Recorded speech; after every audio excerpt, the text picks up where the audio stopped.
Hi there, I'm Jim. And I'm Claire. Let's talk teaching.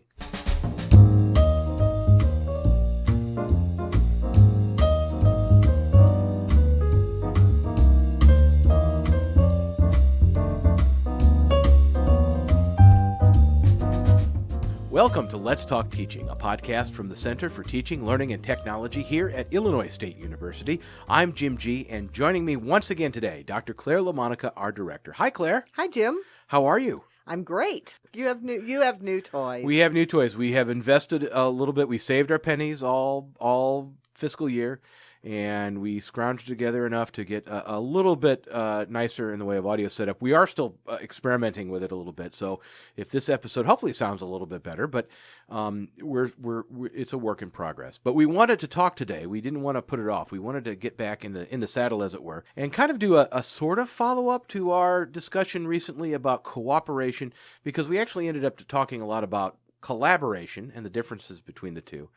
And today we're going to talk about something that you have used a lot, or that you have actually done workshops on a lot, which is this idea of using writing as a collaborative learning experience for our students.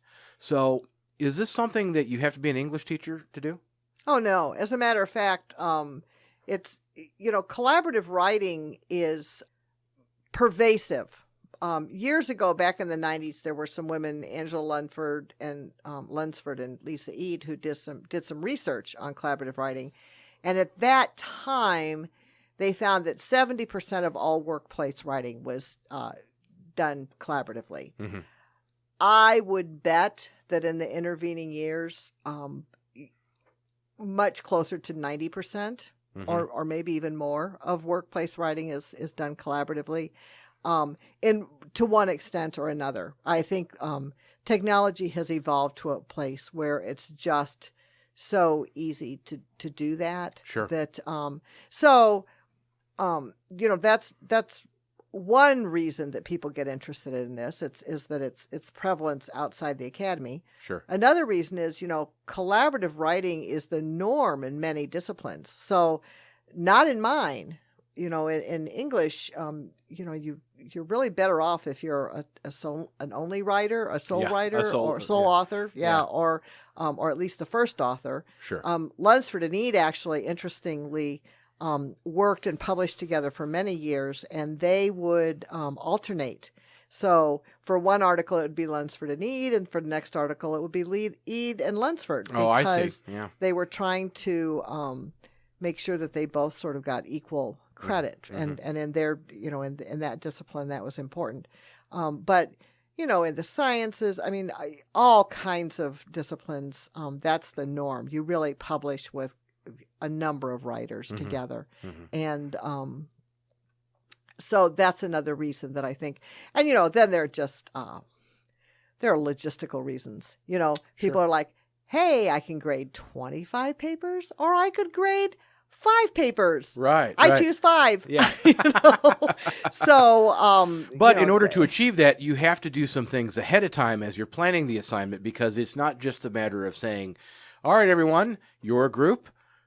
I'll see you at the end of the semester with your final paper, right? Yes. Write a paper together. Yeah. That's not, that's probably not going to work very well. That's right up there with smiling and saying, well, you're just going to have to learn harder. Yeah, really.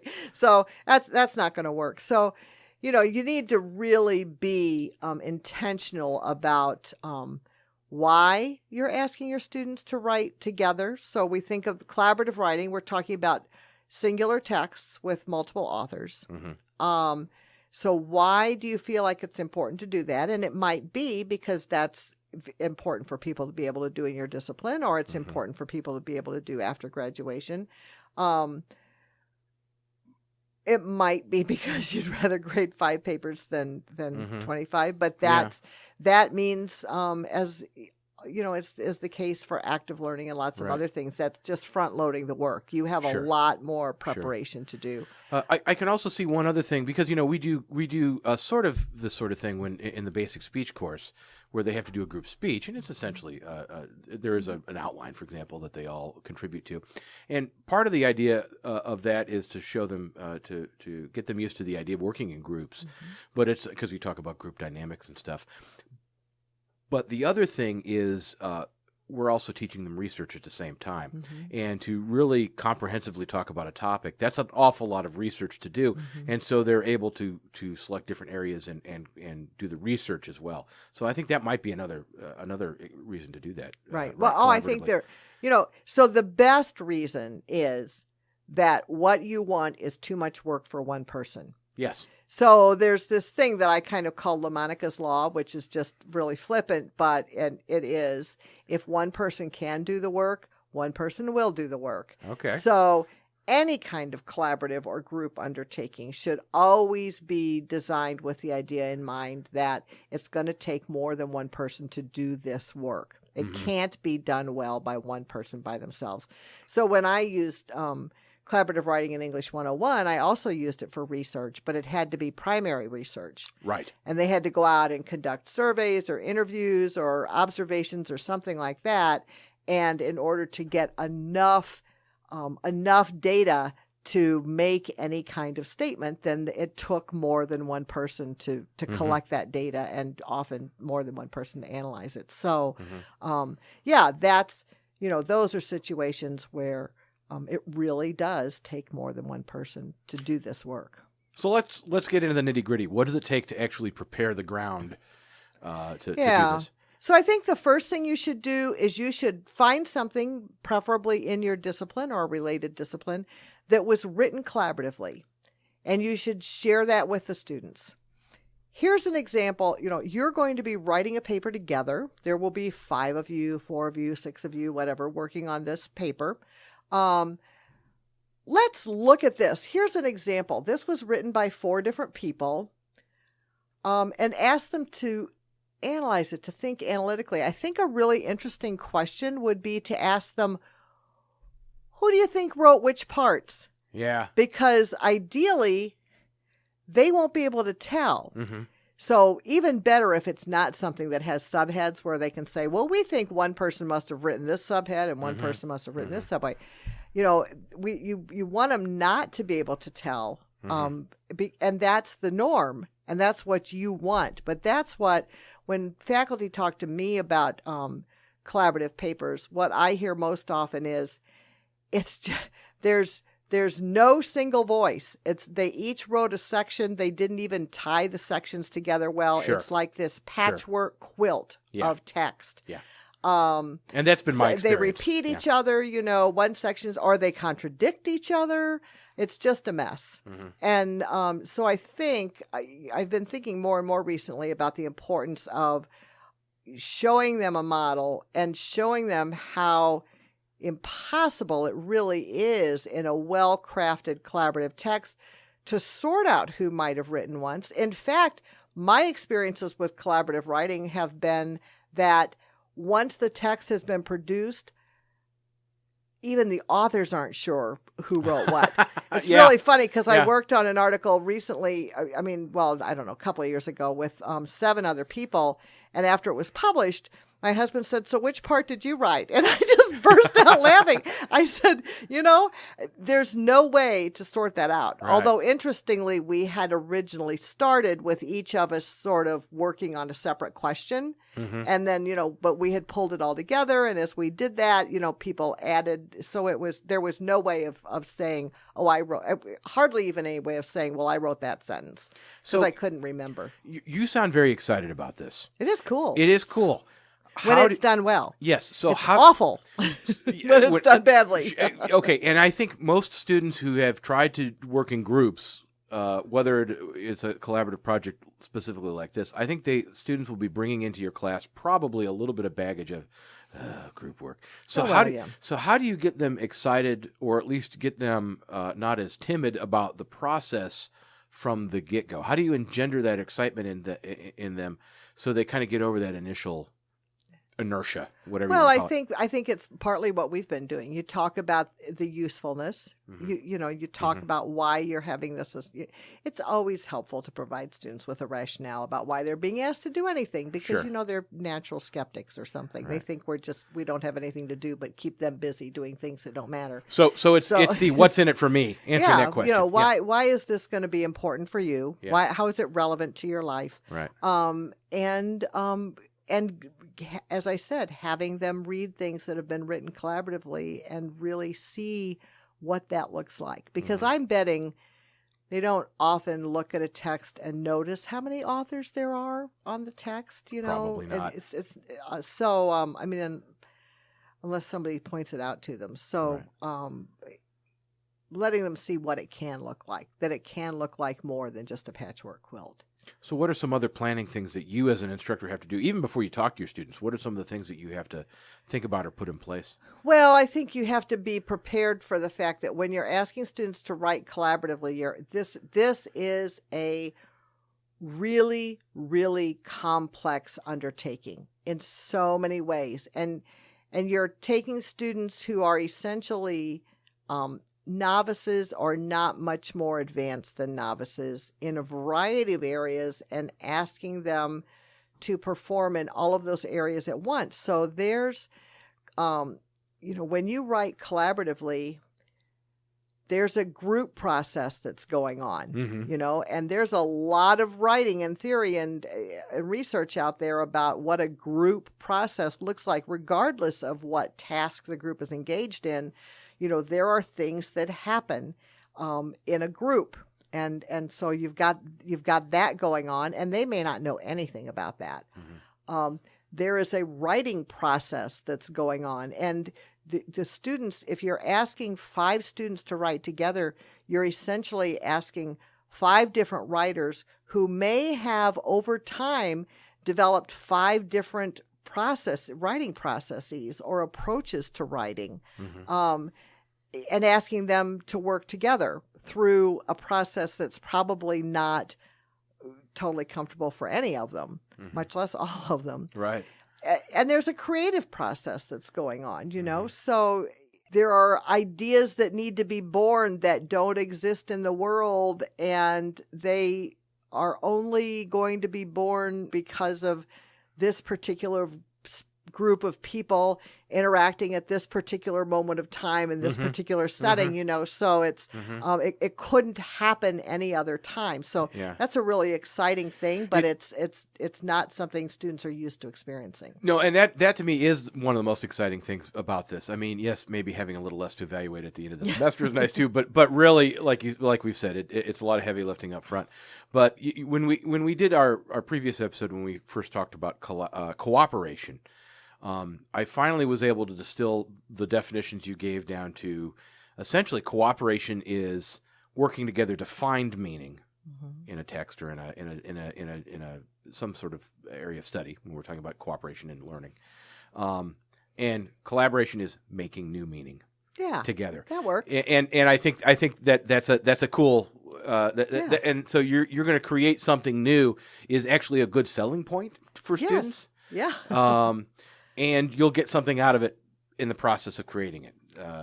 You'll learn by doing, as it were. They're going to get so much more out of it than they or you may ever realize. So getting our fingernails dirty here with this idea. Do you up front? Do you give them a structure by which the group will work? Do you let them figure it out? Do you give them reading on best group practices? What would you recommend as far as laying down ground rules or doing anything to preempt any group, some of the usual group problems that happen? Well, I think I would, and I think we've done other podcasts where we talked about, group work or collaborative work and approaches to that. And I think, doing some of those same things will work in terms of, forming a group identity and cohesion and peer and self-evaluation, all of those things, all of that also works for collaborative writing and should be built in.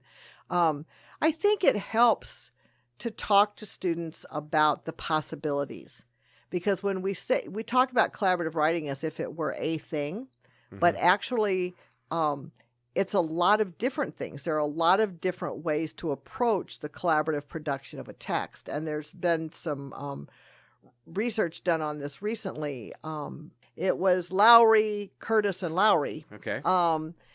But what they did was create sort of a taxonomy of types of or approaches to collaborative writing. And they identified 5 of them. one of which we probably don't want our students doing, which is, one person writes, one person writes. One person writes, and the other people kind of give their 2 cents, and that's about it. And that's probably not what we're aiming for. Although that does happen, that happens around here a lot. One of us will write something and then send it out to others in the office, and other people add stuff to it. And, right. But that's not a learning experience for us. That is you are us getting the work done. Among our colleagues, you are the acknowledged expert in X. Right. So you're gonna run with it, and then we're gonna shop it around to see how it plays for different audiences. Right. So that's learning. A whole different thing. Learning is not the objective there. Right. So yeah. And so there's also sort of sequential writing where somebody writes a piece and then they pass it on to the next person, and the next person writes a piece and they pass it on to the next person, and that person writes a piece. So that's an approach that students maybe could take. Mm-hmm. They might take an approach that's called horizontal parallel writing, which is basically, and I think this is where students almost always go first. Okay. Each of us will write a section. Yes. All right. Okay. And to be fair, as I said earlier, this is where my sort of my largest collaborative writing experience, where there were 8 of us creating a text. That's kind of where we started. Each of us is going to address this particular issue, and then we're going to pull it all together. Not where we ended up, but that's kind of where we started. Mm-hmm. There's also a sort of a stratified parallel writing, and this might be okay with you. It might not. It's where students identify their own sort of strengths as writers or as contributors, and they build on those. So somebody says, well, I'm a really good researcher. Right. And okay. Somebody else says, I'm actually a pretty good writer. And somebody else says, well, I'm a good proofreader or a good editor. So they sort of each contribute their own strengths to the process. If only one of them said, I'm good at outlining. Yeah. I would die a happy man. Well, I'm not a big outliner myself. So yeah, I know. I don't really care about that stuff, but a lot of people do. I understand the value. Yeah. I understand the value of the outline. It's just I personally can't do it much or well. And then the last sort of collaborative writing, and I've written this way too, with one partner and maybe with a couple of partners, where you actually have multiple people around a single computer, and they're composing together. Really? Yes. Yeah. And that's I've done it. I've done it with my husband really successfully, but that's, we know each other well. I was going to say that represents a level of trust, I would imagine. And that you we're don't still married. Yes.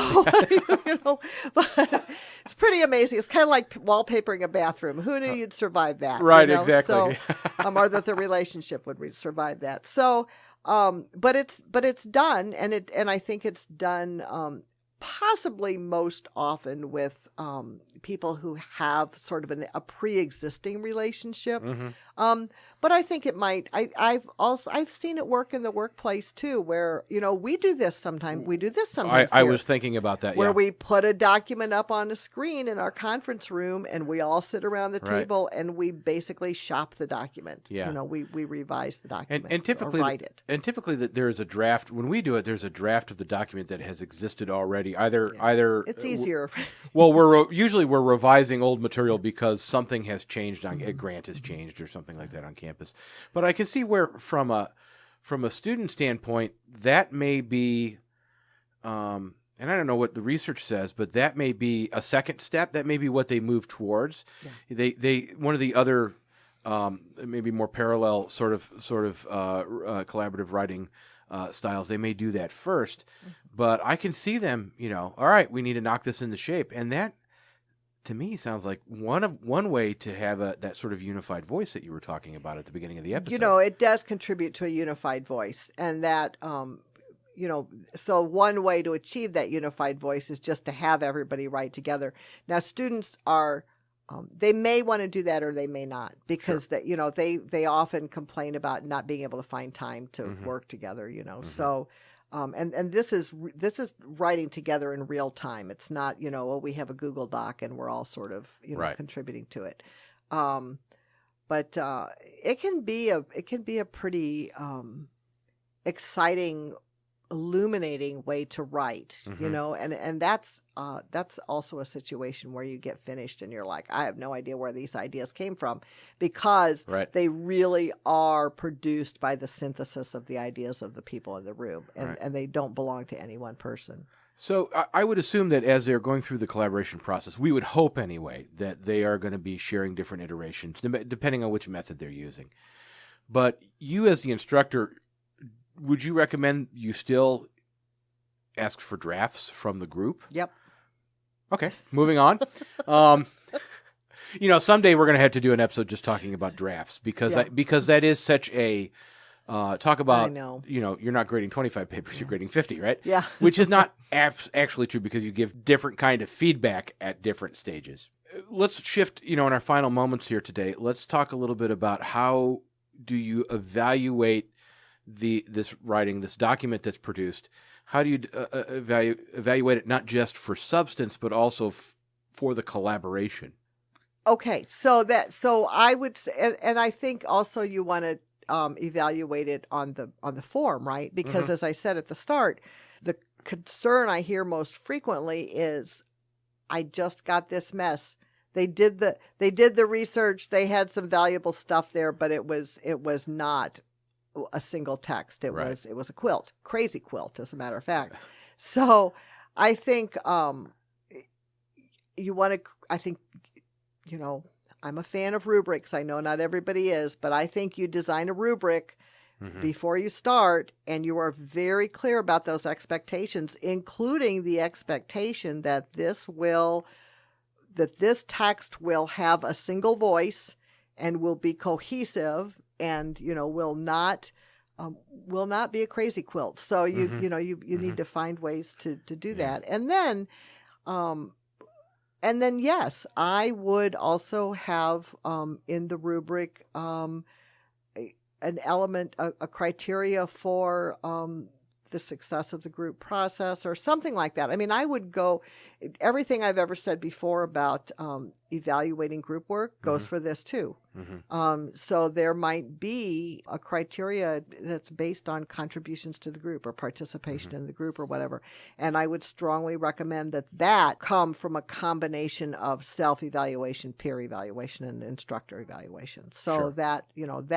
So maybe it's not part of the rubric, maybe it's something separate, but I think you do want to evaluate them, particularly if learning to write a text collaboratively is one of your course outcomes. Right. Okay. Right. So, Yeah. that's, because if it's one of your course outcomes, then you probably are willing to spend some time supporting students. Sure. Designing the assignment well, preparing them for what they're about to experience, in a variety of ways, and giving them some support along the way, and then evaluating them based on criteria that they know up front. Yeah. Is sort of that's the nutshell. As we're talking about this would be attractive to me if I was teaching a course in the hard sciences or something like that, because I could get the writing, I could get that kind of learning that comes from having students write, but I can also take some of the unevenness out of the learning.